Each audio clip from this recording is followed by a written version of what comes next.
Good evening, everyone. Welcome. First of all, thank you so much to Congregation Abbas Achim, especially Rabbi Stephen Neodownick, President Josh Ostrin for hosting this event. And thank you, of course, to Mark Abraham for all his work organizing the Orthodox Forum series this year. Can you all hear me? So just quickly, my name is Rebecca Saitis, and it's an honor for me to be introducing our guest speaker for this evening, which is the first event in the Orthodox Forum series for this season. Dr. Rivka Schwartz serves as Associate Principal of General Studies at the SAR High School, as co-director of the Machon Siach Research Institute at SAR, and as a fellow at the Shalom Hartman Institute of North America. Dr. Schwartz earned a PhD in the history of science from Princeton University, writing her dissertation about the cultural history of the Manhattan Project. She spent 20 years in Orthodox high school education, the last 15 of them in modern Orthodox co-ed high schools, and has served as an adjunct professor of history at Yeshiva and Stern colleges. In the past several years, Dr. Schwartz has emerged as one of the most important voices in discussions pertaining to modern Orthodoxy in the United States, lecturing and publishing in a wide range of venues about urgent issues such as education, our responsibility to and relationship with our neighbors, and the nature of our obligations as Torah-commanded Jews in the modern world.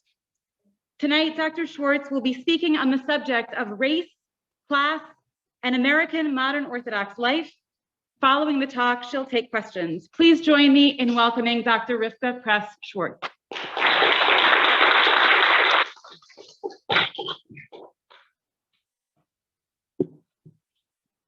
Shavua Tov, good Tov. Thank you, Rebecca. Driving down the turnpike and then getting off at exit 9 to 18 and 1, I was having flashbacks to the many times I made that drive when I was going back to graduate school from my apartment in Washington Heights. So nice to be here. We're here to talk tonight about a challenging topic to discuss within our community, which is the question of race primarily and class as well, and how we as an American modern Orthodox community relate to that conversation. And most of what I want to talk about tonight is why that conversation is challenging or difficult for us to have. What is it about our own lives, experiences, community story that makes this conversation a difficult one for us to come into? I am not, by and large, going to engage in the contemporary political debates, the of the moment political debates around this issue. Although if there are people here who would like to engage those during the Q&A, we can do so as well. I really want to talk about our history, but primarily our stories as a community, and why our own experience and our own stories can get in the way of our knowing or hearing other people's stories. Before I do any of that, I want to start with an important introduction, which is to say that I'm going to be speaking largely about an Ashkenazi European origin American Jewish story. Not all American Jews are Ashkenazim of European origin. However, the most recent Pew study about the American Jewish population confirms with data what we kind of know anecdotally, which is that is still the overwhelming majority of the American Jewish population. And so when we talk about our American Jewish stories, while we have to certainly be aware of and conscious of the existence of American Jewish populations whose origins are in places other than Europe, as well as the presence of Jews of color in our communities, and those two categories are not the same and overlapping, right? There are Jews of color who are Ashkenazi Jews. There are Jews from origin outside of Europe who might not, by the American schema, count as Jews of color. So it's important to know that those are complicatedly interrelated categories. So I think it's important to realize that the stories I'm going to be talking about are not the stories of all American Jews, but they are still the stories of the majority of American Jews. And I think they shape the stories of our community and the way we interact with these complicated and challenging topics. And so that is the experience I am primarily going to be talking about and addressing myself to tonight. And so to start by talking about our American Jewish stories and what's challenging about those stories, I'm actually going to talk about my family's story. So if you'll give me a few minutes of your time to listen to what I promise you is about a bigger point than just my grandfather's story, I'm going to tell you a little bit about my grandfather's story. My maternal grandfather, whose name when he left Poland was Yehuda Kuprinsky, came to the United States of America. I would have said sometime in the 20s or 30s, but actually my daughter, who's a high school senior, is now in the middle of doing an extensive genealogy research project. And she messaged me excitedly last week when she found his name on the ship manifest of the ship that came here in 1928. So I now know that my maternal grandfather came here in 1928. He would have been a boy of about 7 or 8 years old. It's actually pretty remarkable because in 1924, the United States passed a piece of legislation meant to decrease the number of undesirable immigrants from Southern and Eastern Europe, like my grandparents and great-grandparents. And so the quotas were decreased, and it was very hard to get a visa to come in to the community, to come into the United States from Poland. Somehow my grandparents managed it. Not sure what's going on here. We seem to be getting feedback from the Zoom. Somehow my grandfather managed it and came here in 1928. By the way, by the time he came into the country, his name was Yehuda Cooper and then Julius Cooper. For years, I believed and recounted the myth that his name was changed at Ellis Island. It was only in the recent past couple of years that I have learned that nobody's name was changed at Ellis Island. Lo haya v'lo nivra, that's not a thing that happened. Names were not changed at Ellis Island. If you have a family story, as I did, of your name being changed at Ellis Island, I am here to tell you what I had to learn, which is that someone in your family changed their name in a conscious choice to sound more American or more acculturated. And it was easier to blame that on the inspector at Ellis Island than to own that choice. The Julius part is, of course, funny because, you know, to my grandfather or to his father, Julius sounded like a very American name. To us, of course, Julius sounds like an old Jewish man who's an immigrant from Poland. But Julius Cooper, my grandfather served as a GI in the American Army in World War II. He was a frum man. He was an Orthodox observant man all the way through. I can't even wrap my brain around the experience of what it must have been like to be an immigrant from Poland in the United States, in the American Army, shipped back over to Europe to fight in World War II. He married my grandmother in between basic training and shipping out, and then proceeded not to see her for years. When he came back, they started a family. My mother was born in March of 1946, a true baby boomer. My grandfather sort of flailed around looking for a way to make a living. He tried a number of different things. He became a shochet. He tried selling things. And eventually, my grandfather found himself in the real estate business. And he began buying apartment buildings with small, cheap apartments that were taken up by starving artists, by, you know, lonely old men dependent on alcohol, by poor people who couldn't find any other place to live. And he bought up these apartment buildings in this poor and rundown neighborhood in Brooklyn called Williamsburg. Those are the apartment buildings that my mother and her siblings still own. That real estate purchase from half a century and more ago is the source of what academics call an intergenerational transfer of wealth from my grandfather to my parents, and presumably eventually one day to us. That's our story. Every word of that story is true. It is a story that we take pride in. It is a story of having been the victims of discrimination, anti-Semitism, and hate in Eastern Europe, and coming to the United States, where if things were not perfect, they were certainly vastly, enormously much better, where economic opportunity was real, where with education and hard work, you could build and accumulate and pass on.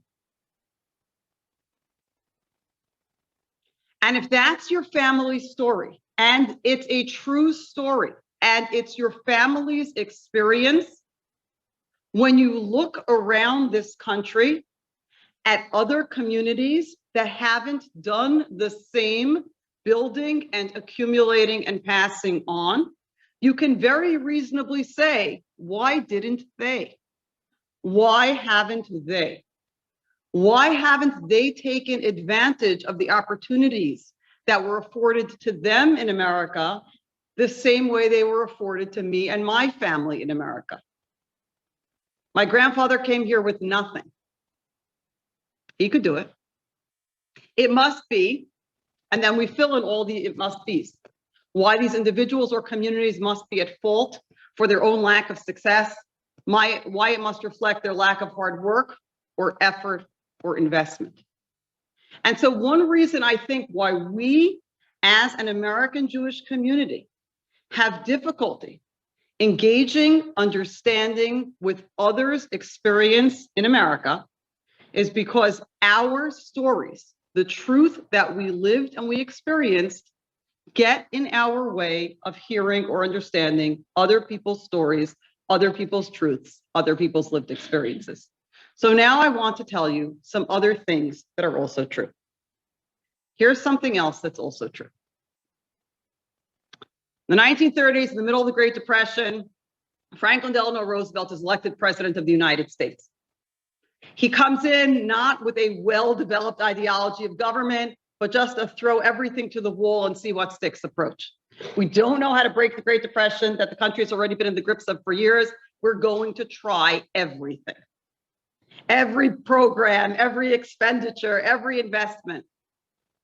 But here is a truth about the Democratic Party coalition in the 1930s that FDR needs behind him to pass his legislation. It is a collection of strange bedfellows. Because yes, he has in his coalition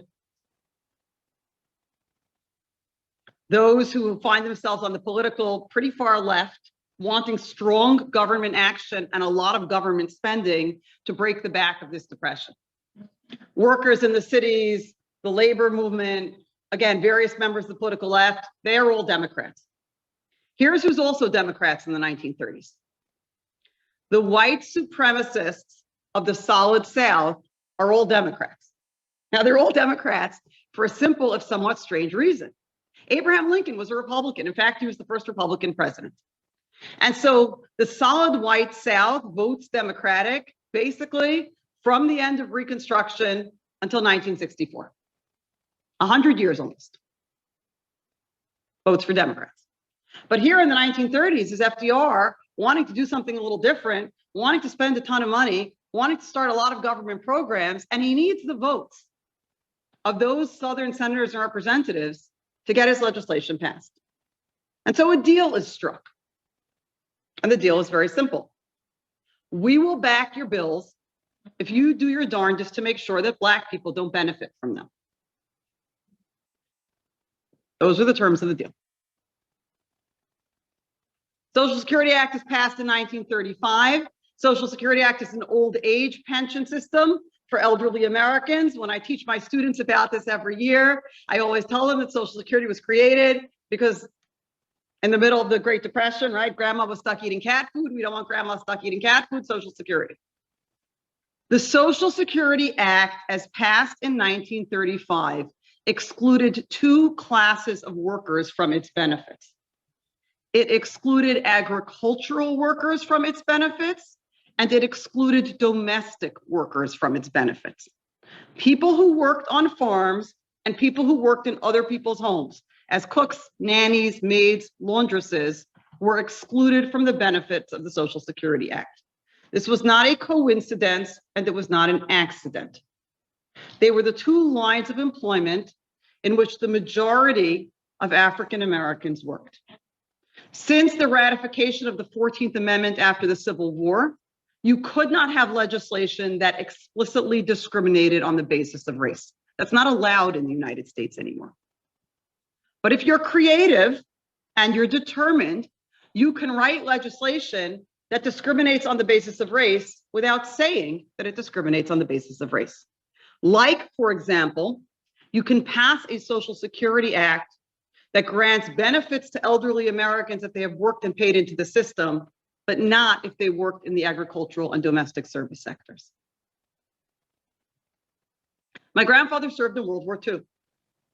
The United States government, cognizant of its obligations, of its responsibilities to those people who had served the country, passed something that has an official name but got known unofficially to everybody as the GI Bill.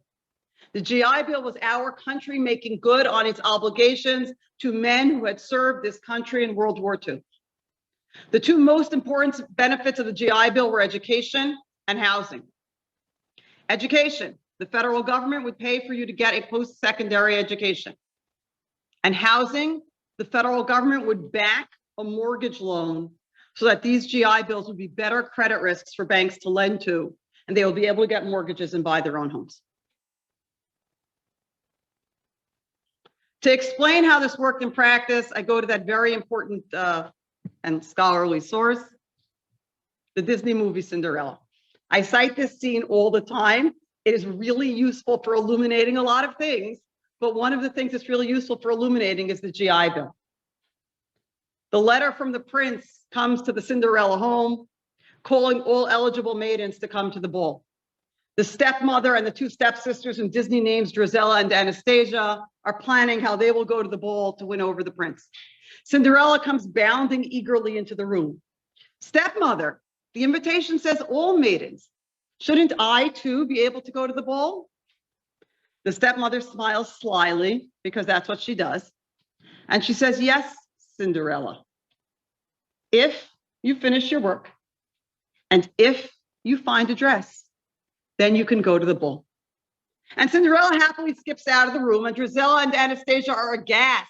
Mother, what did you say to her? And she gives another cunning smile, and she says, if. I said if. If you could find a university to accept you, the federal government would pay your tuition. In 1945, many American universities, including all the state schools in the South, were Jim Crow and would not accept Black students. And the few historically Black colleges or Black state schools that there were didn't have enough seats for all the Black GIs who wanted them. And so there were returning African-American soldiers who could not enjoy the benefits of the GI Bill, even though they were promised it by their country for their service, because they couldn't find a college that would accept them. The promise of backing a mortgage loan still required that you find a private bank that was willing to lend to you and a realtor who was willing to sell you a home. And given a racist system for classifying neighborhoods as good to poor credit risks, which had been established by the federal government in the 1930s, as well as the actions of banks, which then directed their loans based on those maps, Black GIs couldn't find a private bank to lend to them for the federal government to back the loan. If, I said if. And so, as the real estate boom of the post-World War II years becomes the single largest engine of wealth creation ever seen in American history, and as millions of American men who served in World War II are given the opportunity to buy into that engine of wealth creation, African-American GIs are systematically excluded from it by government action. This is not political positioning. This is not an argument. This is very well established historical fact. For the discussion of both the GI Bill and Social Security, you can read Ira Katznelson's book, When Affirmative Action Was White. For discussion of real estate and lending, the best book out there is Richard Rothstein's book, The Color of Law, although there are many, many other books that deal with it as well. At this point, I have a whole bookshelf of these stories of home ownership, inclusion and exclusion and white flight and suburbanization. So I've got 2 books on Detroit and 2 books on Baltimore and 1 book on San Francisco and a book and a long article on Chicago. And at some point, you don't need to read a separate book about every single metropolitan area in the United States to realize that this national policy and its local enactments played out the same way all over the country. So my grandfather's story, which is absolutely true, every word of it, and the pride that we take in what he was able to accomplish, and the enormous gratitude that he felt towards this country for being the place that gave him the opportunity to accomplish it. Every word of that in its truth keeps me from seeing and hearing someone else's truth, because it is so wildly different from my experience and my history that it almost does not compute.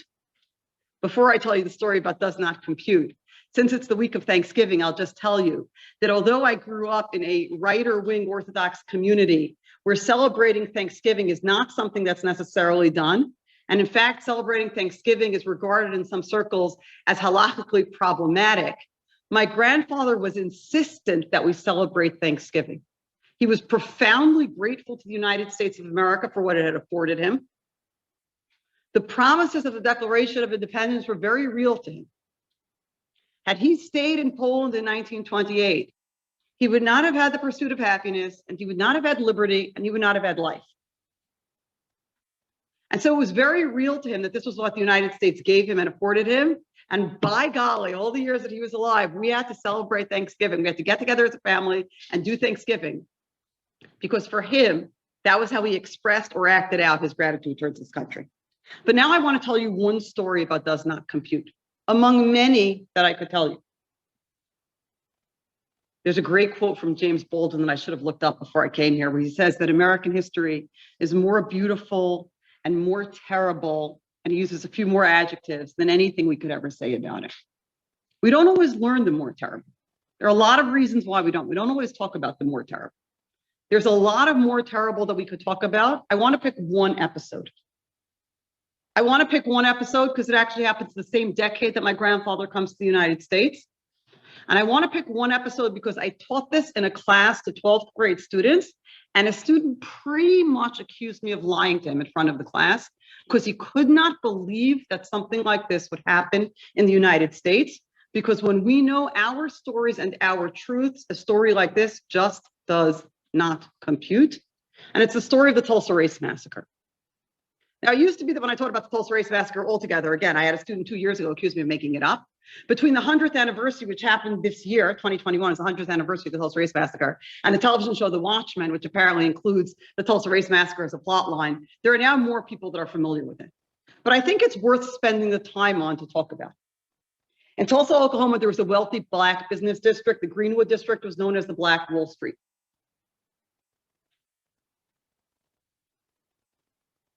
African Americans had built impressive and stately homes. They owned businesses. They were accumulating wealth.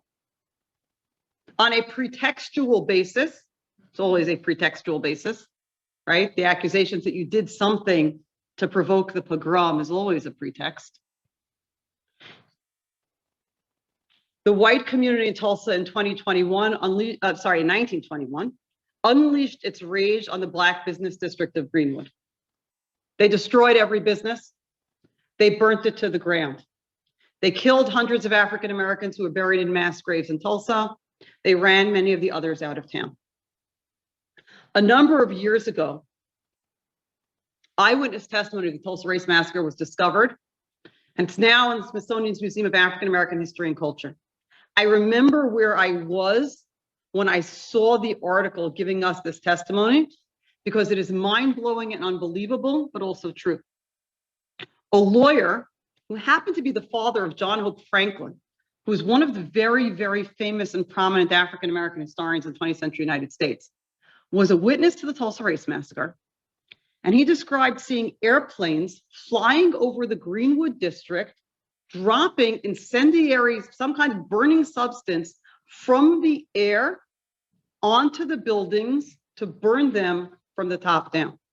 In other words, the authorities in Tulsa were firebombing their own Black citizens.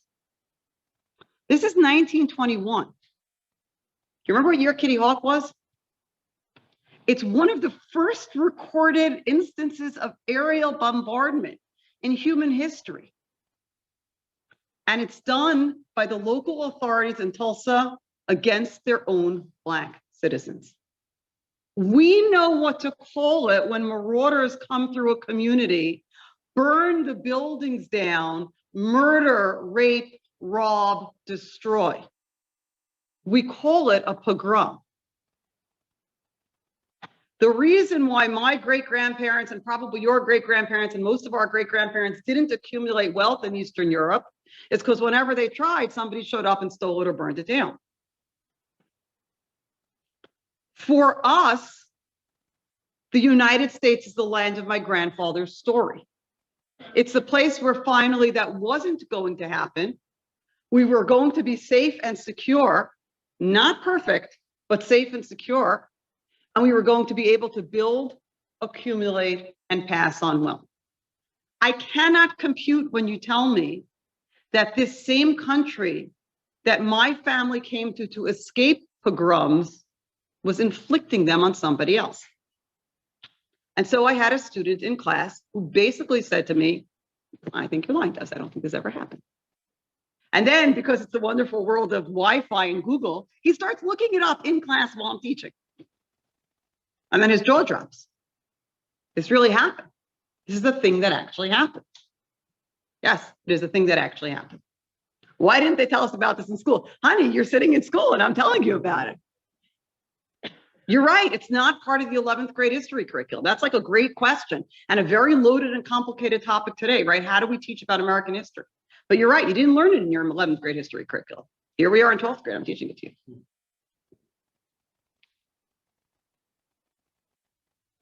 I could talk at much greater length about these other stories. There is a great deal of history in the United States of America, which again, we do not know.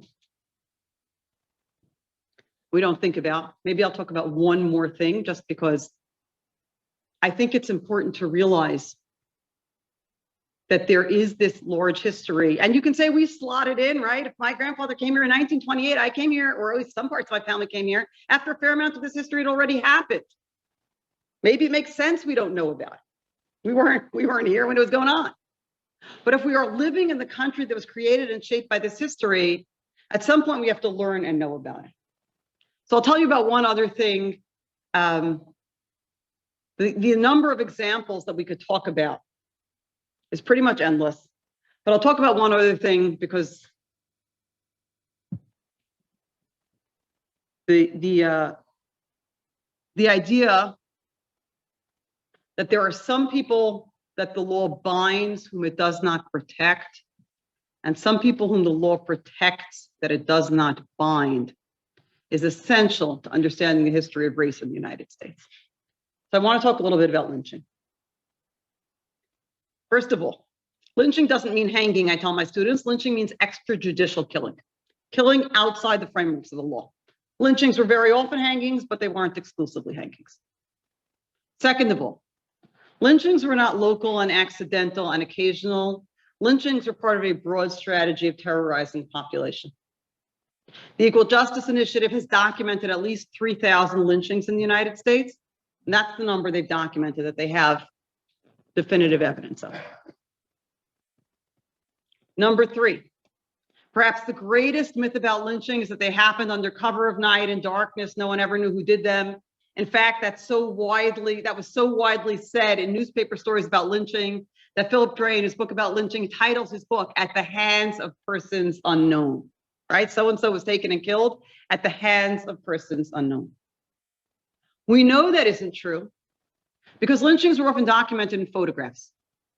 Photographs that were sometimes turned into postcards or souvenirs or sent around. There's an online exhibit called Without Sanctuary, Lynching Photography in America. You can go to it, withoutsanctuary.org, and you can look at and you can see. Some years I show these to my students because I think they have to see them. Some years I decide they're too disturbing and I don't. But one of the things you see in many of the lynching photographs is crowds, mass spectacle. Bring your whole community and watch a lynching. Of all the many pictures Without Sanctuary, the one in particular that stays with me is a picture from a lynching in Florida in the 1930s. And in the foreground of the picture, you have the corpse of the lynching victim. And behind him, you have three white girls. And I think the reason the picture stuck with me so much is because when I started my teaching career, a longish time ago.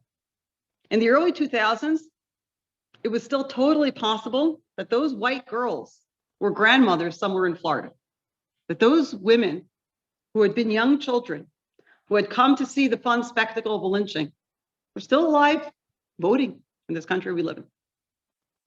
That's how not far away it is. That's true. My grandfather's story is also true. And it can be so hard to resolve those into one picture or one understanding of the country that maybe we just don't hear or appreciate or understand those stories. How do I make sense of the profoundness of my family's appreciation and gratitude to this country and what it's afforded us, and understand how profoundly it meant something else to other people and to other families and to other communities? But I don't think that's everything. And I think there's at least one other thing that we must talk about if we are going to talk about the difficulty and the challenge that we as a community have in contending with this topic. And it is this. Implicit in what I've just told you about my grandfather's story first, and then the history of the GI Bill second, is to say that when my grandfather came to this country, he acceded to whiteness. He was handed, you are white. You may not have known this. You may not speak English, but in this country, we sort people by white and black. And we have decided that you're white and you get the benefits of whiteness. And there are two separate reasons why I think that that is very difficult for us to think about and contend with, and I'd like to address them separately. Here is the first one. My grandfather worked really, really hard. He worked hard his entire life. He worked hard until he died. He was not somehow handed some bank account or some assets or some wealth or some whatever it was. He worked to accumulate it. When I hear the GI Bill granted him these benefits, I don't know, kind of sounds to me like you're saying my grandfather didn't work for it. He didn't accomplish it. He didn't try. It was just given to him. That's so not true. And if it's not true about my grandfather who came here as a poor immigrant, Kal v'chomer, it's not true about those people whose parents or grandparents came here as Holocaust survivors. Deeply traumatized, without family, having nothing. Does not this story take away from them the credit for what they did, for what they accomplished, for what they built? So I actually think, I don't usually do this, but occasionally, in talking about race in America, it's worth invoking some words of Torah. And it's worth invoking some words of Torah, not because they speak directly to this circumstance, but because they speak to a parallel set of circumstances. In Devarim, Moshe is talking to the Jewish people about to enter Eretz Yisrael, and he is warning them against achieving financial success, accumulating wealth, and then making the error of thinking that that my strength and the might of my arm has accumulated this wealth for me. And he says to them, do not forget Hashem, your God. For Hashem is the one who gives you the strength to accumulate this wealth. Yes, you have done. You have built, you have accomplished, but someone else created the framework, setting, context in which this accomplishing can happen. I am not comparing the GI Bill to God, just to be perfectly clear. I am only saying that we have frameworks within our Torah sources to think about the idea that we can both take well-earned pride in our accomplishments and also recognize that we did not do them on their own or get there on our own, that other people or beings or situations may have created the circumstances in which we could accomplish, and to be able to acknowledge that even as we take pride in those accomplishments. This is not a binary. Either my grandfather worked hard or he reaped what Rhoda Gerder's book calls the wages of whiteness. It can be both. I've often in this context said that we have to be able to walk and chew gum at the same time. We have to be able to hold both of those ideas. My grandfather worked very hard for everything that he built and created, but also there were laws, frameworks, systems in place that enabled his hard work to pay off in ways that other people's hard work could not. And that doesn't take anything away from my grandfather, doesn't take anything away from generations of Jewish immigrants who came and strived and pursued education for their children and built and saved and passed on, to also know that they did that in a context that leveraged their hard work, that advanced their hard work, that allowed their hard work to accomplish more than someone else's hard work. So I think it's not just that my story and this other story don't fit together. I also think that it even feels like this other story is taking something away from my story.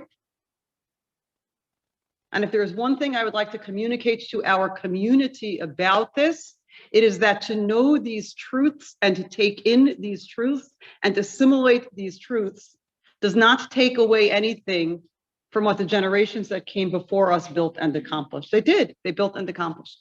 But it helps us understand that other communities were not given the same opportunity to build and accomplish in the same way. But there's a third thing that I have to address myself to. A harder, a tougher thing. A painful thing. And that is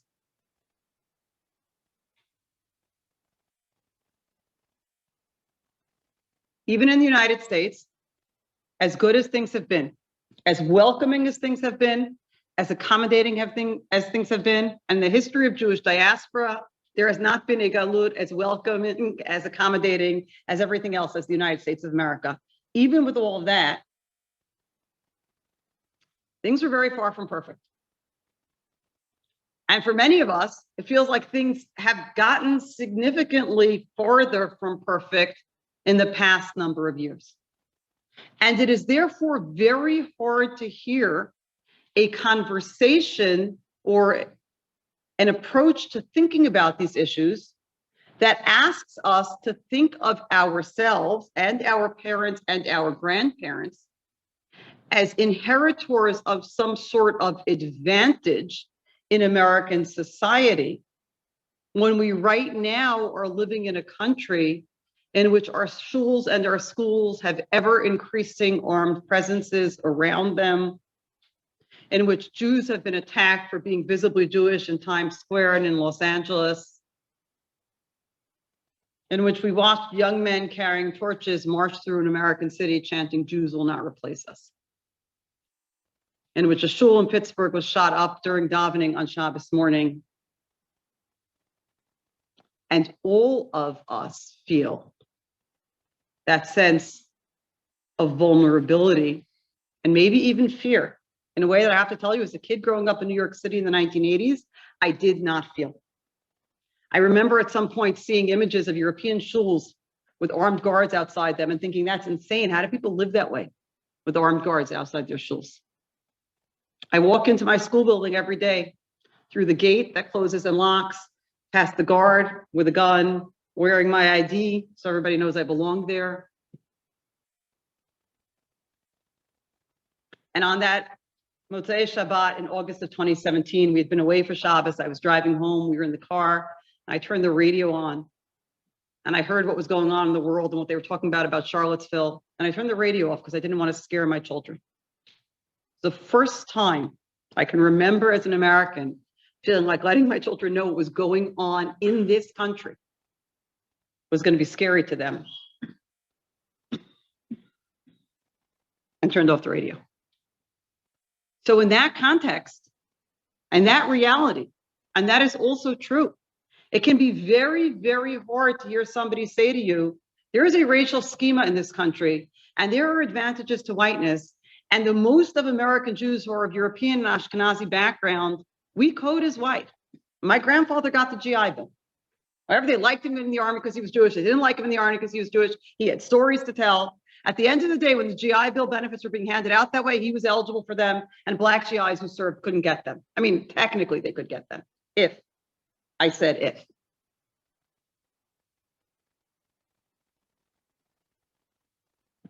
And so I think some of us say this story simply cannot be true because it does not speak to our lived experience.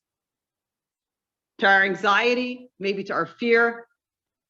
Because to tell me that seems to be erasing my lived experience and my family and my community's lived experience, and all the ways in which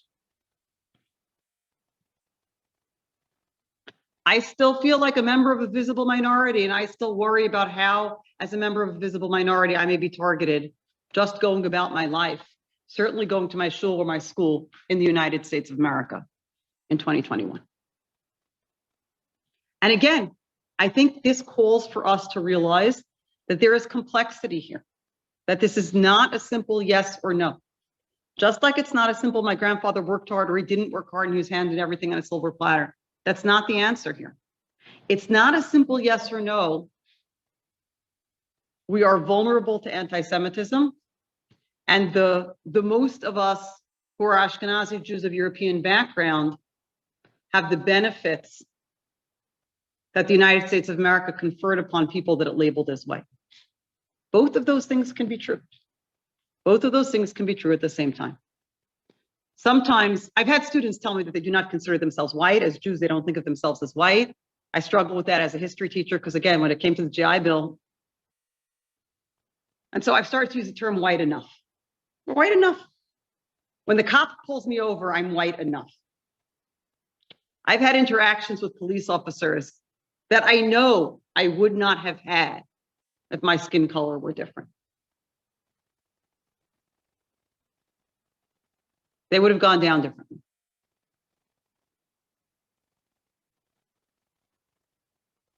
And so it can both be true that I walk into school, past the locked gate and the armed guard, wearing the ID, none of which was there when I started working there in 2005. And it can also be true that in certain interactions with the criminal legal system and in other ways, to say nothing of the history that we've talked about here, the history of housing benefits, the history of GI Bill benefits, the history of other things, that American Jews were white enough. Even if it's also true that at the same time that my grandfather was eligible for GI Bill benefits, that Ivy League universities still had quotas on the number of Jews they would admit. It does not require denying the one to acknowledge the other. We can hold both things. And so I think when we, as a community, as an American Modern Orthodox community, think about our story and this other American story, rather than shutting down, if your story is true, it makes it impossible for mine to be. If this recounting is true, then I can't be proud of my grandfather. If what you say is true, then we've been handed everything on a silver platter and we haven't worked hard. If what you say is true, then you deny the reality of anti-Semitism or the fear that I face. I think instead of closing ourselves off that way, because our stories are different and maybe even seem incompatible, as a community, it is incumbent on us to realize our stories and our experiences are true. They're absolutely true, except for the part of my grandfather's name getting changed at Ellis Island. That wasn't true. The rest of his story is true. It's absolutely true. It is a truth that we tell over. It is a truth that as a family we find pride in. And I also have to be hearing that there are more layers to that truth that I knew, layers about American law and practice that I may not have been aware of.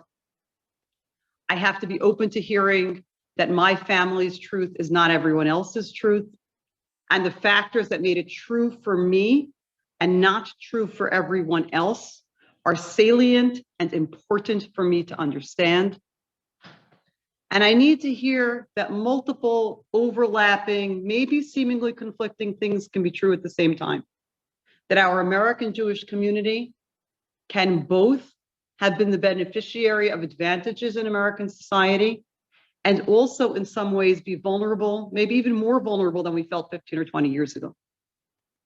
And out of that deeper, truer, more complex understanding, we can start to think about what it means to be who we are, a Jewish community in the United States of America, trying to understand and come to terms with our country's complicated, painful history and present when it comes to race.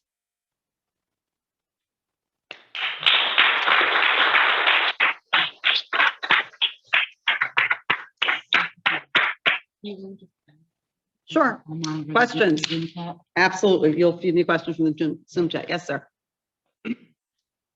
I want to address what you call your story, the Ashkenazi. So I'm about a generation older than you. My parents and uncles are your grandparents.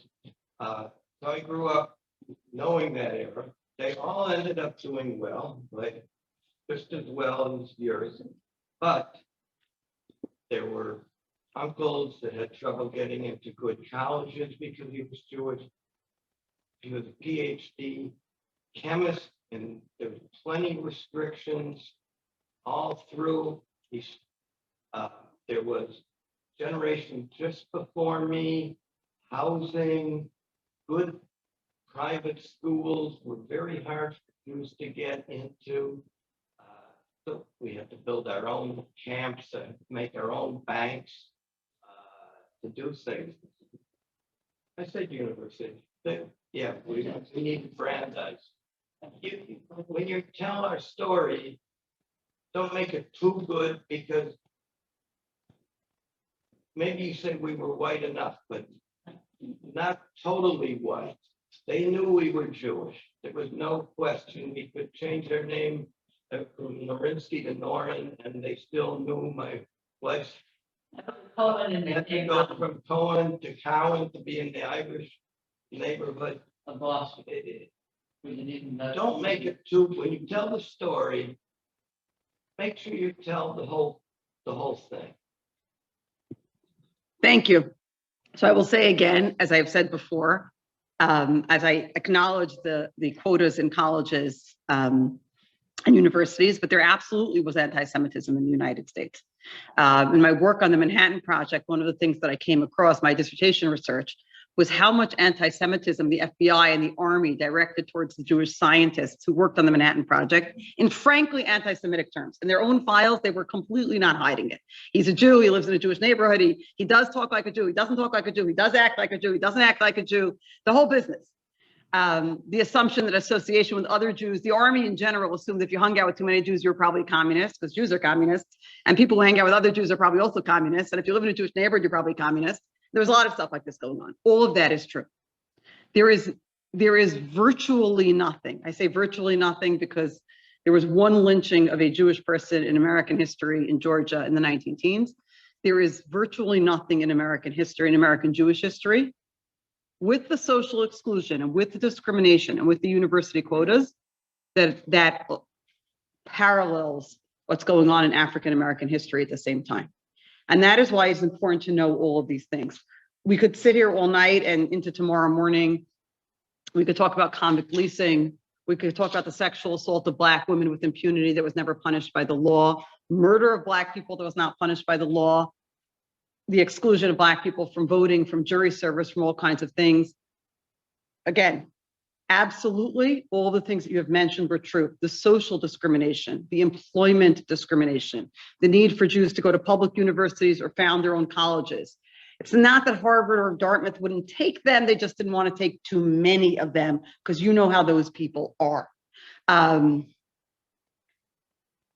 The complicated college admissions regime that we have now that requires letters of recommendation and essays and everything else was actually created in the 1920s to identify Jews and keep them out. Because if you just got a name and scores, maybe you changed his name and his scores were high, and then you'd end up with too many Jews in your college. But if you started asking for letters of recommendation and essays, it would actually become easier to sift out. The book is called The Chosen by Jerome Carabel, if you want to read the history of how the college admission thing that we all suffer with now was actually basically created to keep Jews out of the elite Ivies in the 1920s. And interestingly, the SAT was meant to be the opposite of that. The SAT was a post-World War II reform in the direction of merit that Jews were enormously the beneficiaries of. So I don't deny the truth of any of that. That's all true. And if I sounded like I was minimizing that, I certainly didn't mean to. I will still stand very strongly by that that was not comparable to the African-American experience, which at that same period of time was literally that the law would not protect you from being killed. So that is a different circumstance, but I want to absolutely acknowledge the truth of everything that you said. One question and then another question. Yes. I was very taken with your description of Tulsa as a pogrom, which I think is a 100% accurate. And one thing that helps me to understand the African American experience in America is to think of it as the Ashkenazi Jewish experience in Europe, where you're not a citizen, you can't own land, you can't work in certain fields, and they might come and kill you once. Except that they're still living. It's like if we still lived in Poland and Russia, and people around us still thought the way that they thought about us. But one of but there's two things that cause, I think, people to push back against that understanding. One, you use the term, it's not a binary, but often there are people in society who present education about race in America as binary, in which anyone who is white enough is guilty forever and from birth, and can't overcome that. You are just a guilty person. And I think a lot of people who are white or identified as white or push back on that because we don't feel guilty for what happened in America before our family got here, or things that we were not personally responsible. And there's also the use of the term privilege, right? I think enormous damage has been done by referring to the advantages that having white skin gives you in America as white privilege. Because people who are white but poor or struggling, or the children of immigrants who accomplish things, even in the face of prejudice, don't feel like we live a life of privilege. And I wonder if you can address what that binary presentation does for this kind of discussion, and if there's a better term than white privilege that people then might be able to hear better. Okay, so that's two interesting questions. I'm going to start with the second one first. Did I use the term privilege? You didn't. Okay, so I want to tell you, the reason why I asked you was because if I did, it would be a slip. I am very conscious to not use that term. This actually grew out of a conversation that I had with Dr. Alana Stein-Hain of the Shalom Hartman Institute of North America, and the realization that exactly that term elicits responses that get in the way of whatever I'm trying to say. And so I try not to use it. I am not wedded to that word, and I certainly am not interested in having a particular word get in the way of communicating what it is I would like to say. I would like us to learn history because I'm a history teacher, so I think learning history is a solution to a lot of the world's problems. I would like us to know about the history of the GI Bill or about Social Security. I would like us to understand that story might have played out a little bit differently than we thought it played out, and it played out for my grandfather differently than I might have thought it played out when I was a kid. I have no interest in attaching particular words to it that we will then fight over. So I am very careful. I try to be careful. I thought I was being careful. It sounds like I was careful not to use that term exactly for the reasons that you described, because it elicits certain kinds of responses and moves us down tracks I don't want to go down. I want to say one thing to you about learning history and about the Rothstein book before I address your first question. So the Richard Rothstein book, The Color of Law, about the ways in which not private individuals' private prejudice, but the government segregated housing markets, came out, I think, in 2017. I was reading it over a sukkahs, and I felt like the top of my head was blowing off. And this is already after having been reading, learning, teaching about race in America for many years. And the stuff that he was saying in the book, some of it was so new and shocking to me. So I did what they teach you to do in graduate school. I flipped to the back and looked at his footnotes. On one of his footnotes, he cites a book called Crabgrass Frontier. Some of you may have heard about it. It's one of the earliest major histories of suburbanization in America, a very famous book. It's so famous, in fact, that I had owned it. I had read parts of it in graduate school. It's there on my bookshelf. I was like, wait a second, this stuff that's blowing the top of my head off, I actually read once 15 or whatever years ago. So I go and pull Crabgrass Frontier off my shelf, flip through the pages he cites, and sure enough, the book said it. It was something that at that point so didn't fit with my stories that I didn't process it or take it in, even though I had read it as part of a graduate program. It was only 15 years later, after 15 years more work and learning and sort of being able to take it in, that reading some of the same things I was then able to hear them. I think learning this history is enormously important. I think there's a lot of stuff we don't know. I think if we don't know it, we just don't get it. I'm trying to decide if I should tell you about an analogous experience or if my metaphor is going to get in the way of everyone's understanding. I'll put that on hold for a minute while I think about whether it's a good idea or not. Meanwhile, your first point, I think, is speaking to what broadly gets labeled DEI, diversity, equity, and inclusion, programming, education, and whatnot in the United States today. There is good DEI education. There is bad and dumb DEI education.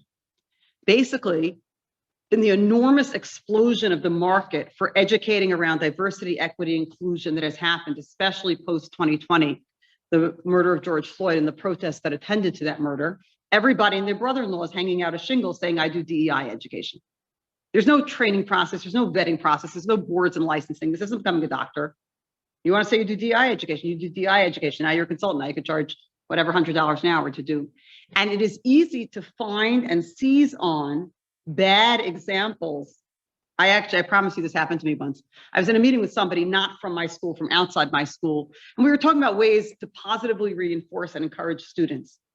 And I said, I thought that we should write nice notes home and send them home to the kids' parents to say your kid did a good thing, and like an achas note, a mitzvah note for high school kids, and let your parents be proud. I actually said that because the high school that my 12th grade daughter goes to does that all the time. They send home little notes to me, and my 12th grade daughter is so proud of them, she hangs them all up on the refrigerator, even though she's 17 years old.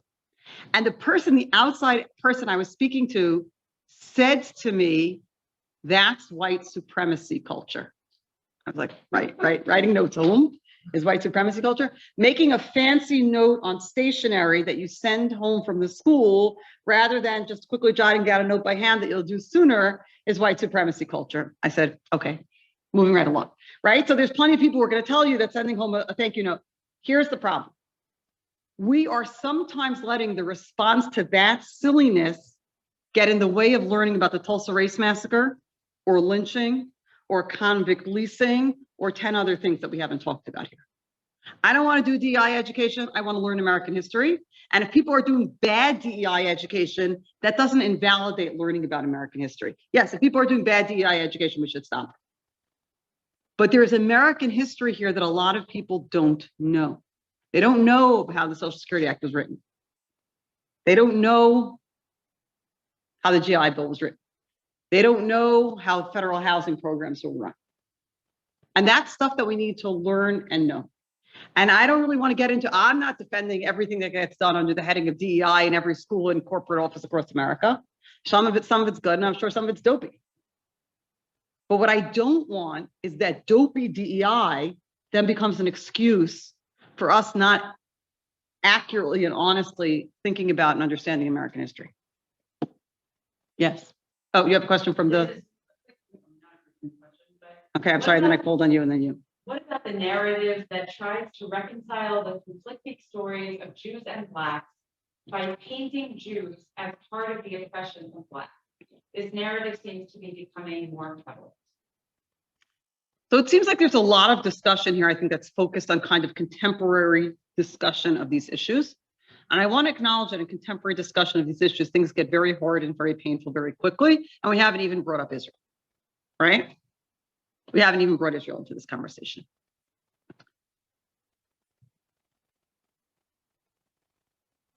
My strong plea to our community is that we not engage in the kind of reaction, which is that if somebody I disagree with makes a claim, then the claim must be false. Or if somebody whose statements I find troubling, then that kind of partisan polarization, which is so much a feature of our American political life and increasingly is becoming a feature of our Jewish communal life. I don't have to know anything you say. I could tell you from who said it if I agree or not. It's amazing to watch that happen, right? I have no idea what the content of your ideas is. So you are right. It is true. There are going to be people on the racial justice side of things who are going to be saying things about Jews and about Israel that you find hard to hear. Sometimes you find them hard. We should disaggregate. Sometimes you find them hard to hear because they are hard to hear, painful, and true. Sometimes you find them hard to hear because they are hard to hear, painful, untrue, false, maybe even anti-Semitic. Those could be two different reasons something's hard to hear, right?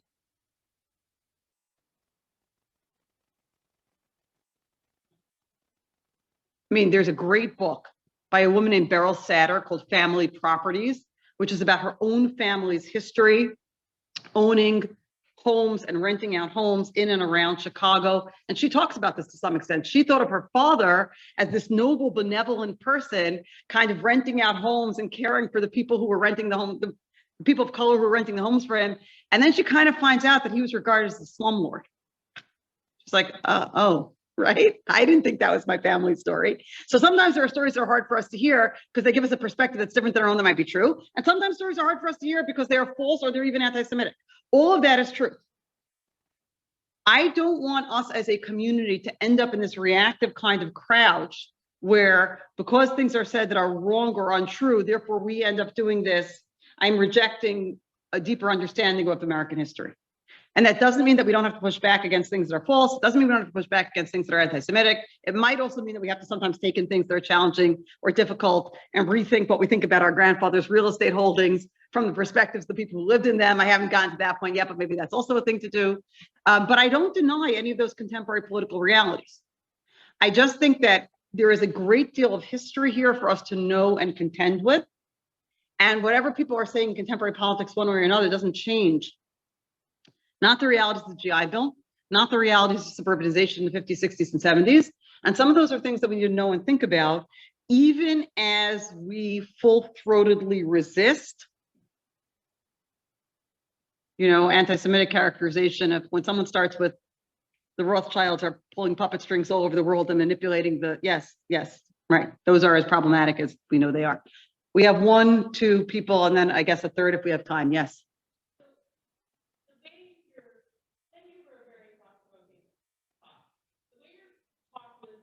Labeled as the way you talk about modern Orthodox community. Why couldn't this be addressed to the entire community? I'm not sure that I see the difference, and if you could sort of explain that and tell me, explain your approach on that. Sure. There are some differences that are noteworthy. There are other differences that are. The modern Orthodox community at this point in time votes very differently than the broader American Jewish community does, which is a super interesting phenomenon. Milton Himmelfarb's famous line about Jews that which I think is almost like getting to the point where you can't say it, but I'll still say it. It's a great line, right? That Jews earn like Episcopalians and vote like Puerto Ricans. Jewish Americans are the most liberal voting bloc in American society today, except for African Americans. You would probably not know that if you did a poll of your local Jewish community, because Orthodox Jews are an exception to that. But American Jews, and so American Jews are in a somewhat different place with some of these conversations than the Orthodox community is. They're in a different place with having them and thinking about them. The Haredi community is in a different place because some of the patterns of suburbanization, of moving out of center cities, that's not to say there are no Haredi suburban communities, of course there are, but there's been more of a story of staying in center cities and the way that's played out in interesting ways. There's a book that just came out, whose name I'm forgetting because I'm old, by Deitch and Casper about Williamsburg, about the Satmar community in Williamsburg, and its intersection and interaction with the Hispanic communities of Williamsburg. And what's going on is it's not white. The Satmar aren't leaving. They're in Williamsburg, navigating, sharing this space. It's a somewhat different story. You remember the name of the book? Okay. All of us middle-aged people who can't retrieve names anymore. I actually just lent it to someone today. I had a guest at my house for a Shabbos meal today, and he borrowed the Casper Deitch book from me, but I can't remember its name. Anyway. So that's another way in which the Haredi community is different. I also think it's different because the Haredi community is not interested in thinking about how it takes its place in the American story, how it relates to other Americans, how it engages with other Americans, right? It is interested in creating a self-contained space in which it does its own thing in its own ways, and the community out there is really not a big concern, except insofar as it should stay out there. But primarily, I would say, well, I'll say one more thing. I'll touch a third rail. There is a whole story about Jewish day schools that I haven't talked about at all, and the rise of Jewish day schooling concomitant with Jews moving out of the center city to the suburbs and the integration of public schools, which I think is something that merits more examination than it's gotten, which is again, more of a modern Orthodox story. But at its base, it's not about any of those things. At its base, that's the community that I'm part of, and that's the community that I talk to, and that's the community that I have, whatever kind of platform I have, and wherever I'm doing my education, that's where I'm doing it. So those are the people I'm talking to. Doesn't mean it's only their story. It is their story. Parts of it are other people's stories. Parts of it are different than other communities, but also this is the community that I'm in and of and speaking to. Thank you. Everybody can Google, I can. A fortress in Brooklyn. Yes. Okay, I'd like to know, you described how Jewish community, certainly the religious Jewish community, has a story that is legitimate but vastly different from, we'll say, the Black community, possibly certainly the Asian community. I'd like to know how to apply this on going forward based. I'll explain why. At IBM, where I work, after the George Floyd incident, they had an open channel, which I either boosted or greatly got on. And I criticized the fact that there were riots on the West Coast where Jewish businesses were burned. And people attacked me for that. They said, "What's wrong with you? You're equating property destruction with murder?" I'm serious. This is what they said. I said, "Oh, I like that. I think it's wrong to destroy property just because of murder." And this was, and you wouldn't believe some response to that. And I finally got in touch with the believe this or not, the chief diversity officer at IBM, because I sent a note to the CEO. And I've been having an ongoing conversation. And part of it is, I'd like to know, they started something called, I have to spell it out, EMD, parentheses, RACE, close parentheses, embrace race. And I'd like to know how we can take what you presented on a going forward basis for something like that. Well, I'm not really sure. I'm going to try to get at what I think your question is. I'm not really sure what the question, what question you're asking. I think that what you're saying is that I find the current discourse, rhetoric, way these things are handled to be troubling or not productive or problematic. And she said, well, they're trying to put together units and they're trying to include Jewish history and they're trying to include, which I haven't seen yet. And I think that there is some interest in how to relate the Jewish experience to the Black experience in some ways, so that you do not have this, Jews are whatever, that's okay to destroy Jewish practice. And I'd like to know how to be able to take this going forward to this person to have a more constructive discussion. Well, again, I think there are a lot of different things going on here. And how to take it to the person going forward to have a more constructive discussion, I'm not sure that I can tell you. I'm talking about our own internal conversation and what we're open to hearing or engaging with. There is a great deal of information and context,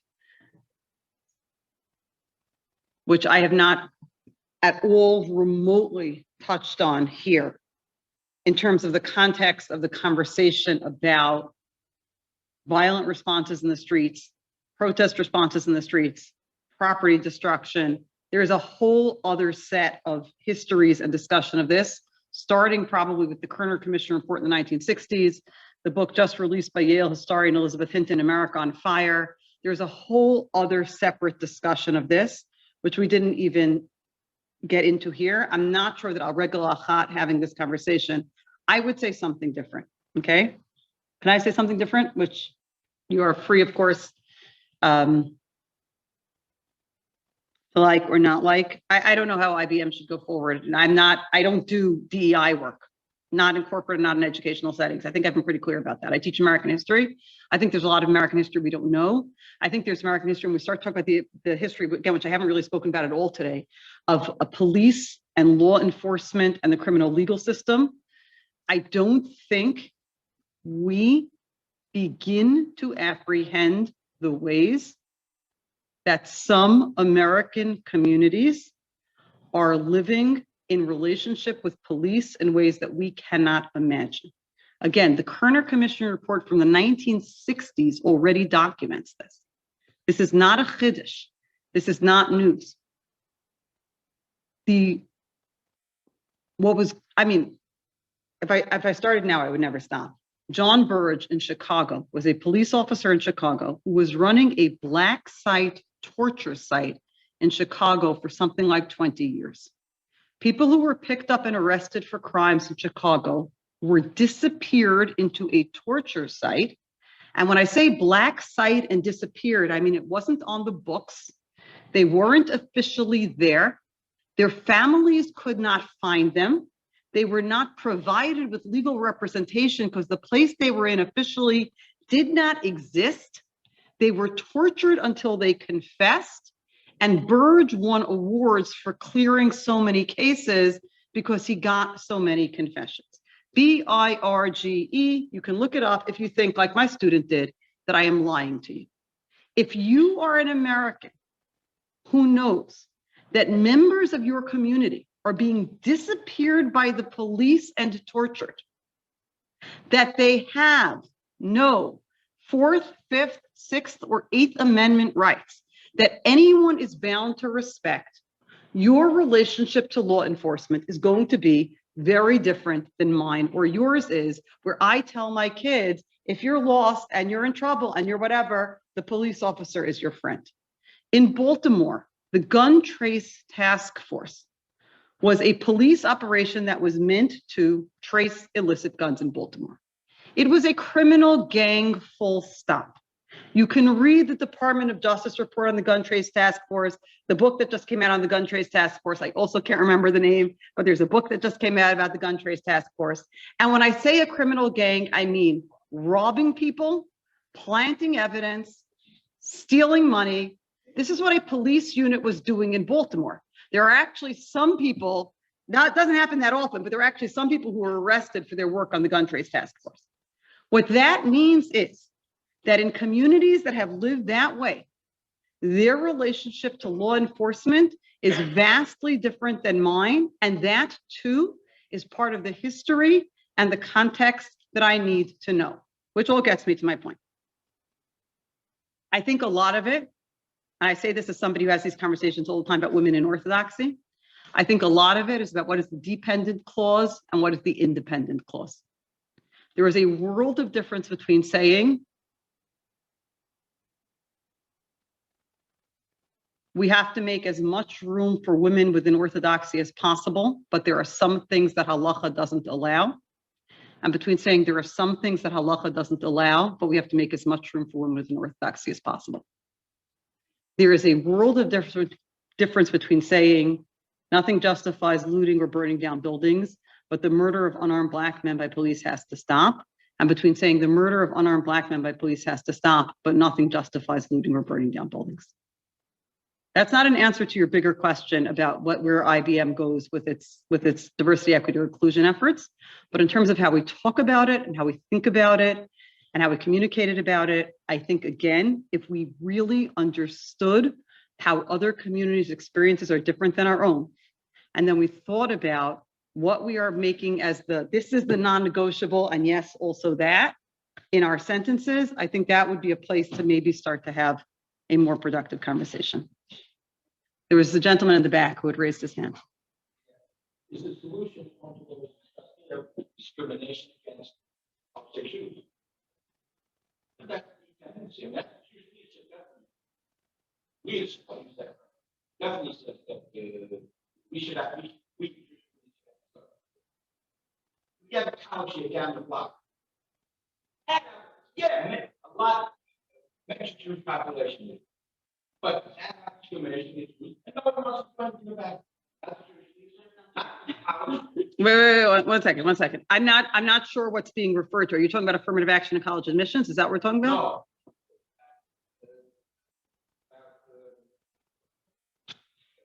Reps and racial. Okay, so I generally try to make it a practice when I'm speaking to know what I'm talking about before I talk. I don't know the specific story that you're referring to. I will say, Okay, so if we're talking about college campuses, I will say the following, okay? I have students who are on college campuses. I visit college campuses regularly. I spent last Shabbos on a college campus, actually for the first time since March of 2020. I was supposed to go in March of 2020 and that got canceled. And then the world shut down. I spent last Shabbos on a college campus. I talk to my alumni all the time. I will say, of my alumni who are on secular campuses, right? About 80% of my kids end up on secular campuses, about 20 of them end up at Yeshiva and Stern. I will say that my students' experiences do not generally line up with the horror stories being peddled, which is not to say the horror stories don't happen. I absolutely believe that they do. It is not most students' experiences on campus most of the time, including most students who are advocating for Israel, including most students, everything else. When it happens, when anti-Semitism happens and is expressed on college campuses or elsewhere, it must be responded to. That's not, I think I've been pretty clear about my feelings about anti-Semitism. In case they're not clear, I'm not a fan. When anti-Semitism happens, it needs to be responded to. But I think that there are people who benefit from creating a sense of fear or threat around the experience of Jewish kids on college campuses, which my Jewish kids on college campuses do not feel. They do not feel it the same way. And so I think it is important when we're talking about the experiences of kids on college campuses. I don't know what you're referring to about Columbia Barn. If you're referring to the checking in on Rosh Hashanah thing with the COVID, is that what we're talking about?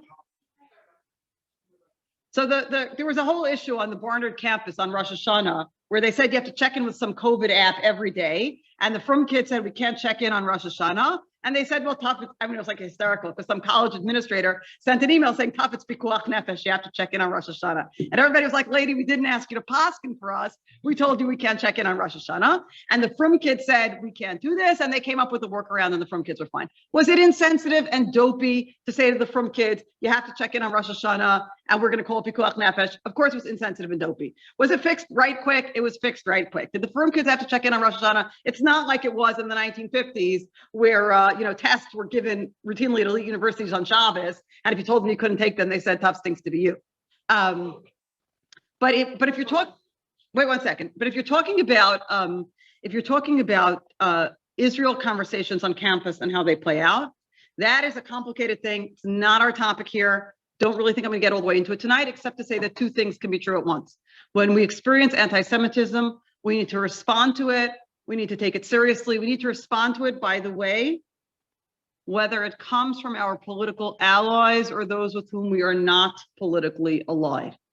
One of the saddest developments in the American Jewish community in the past number of years is our willingness to call out anti-Semitism only when it comes from those who are not our political friends and not from those who are our political friends. If we stand against political anti-Semitism, we stand against it on the left if we're on the right, and we stand against it on the right if we're on the left, but not on our own team. That's not standing against anti-Semitism. Standing against anti-Semitism has to mean we stand against it on the other team and we stand against it on our team, because when it comes to anti-Semitism, we all play for the same team, or at least I would like to think that we do. That can be true. And also, I want you to know that when you talk to the kids on the campuses, not the adults who swoop in, perhaps with agendas, perhaps with things to advance, perhaps with funds to raise, if you talk to the kids on the campuses, which I strongly suggest doing, and hear about their experiences, I hear about isolated bad experiences that need to be responded to and dealt with. I talk to a lot of kids who are on campuses all the time. I do not hear a general sense of threat or beleagueredness by Jewish kids on college campuses. Now, at least not from the Jewish kids I'm talking to.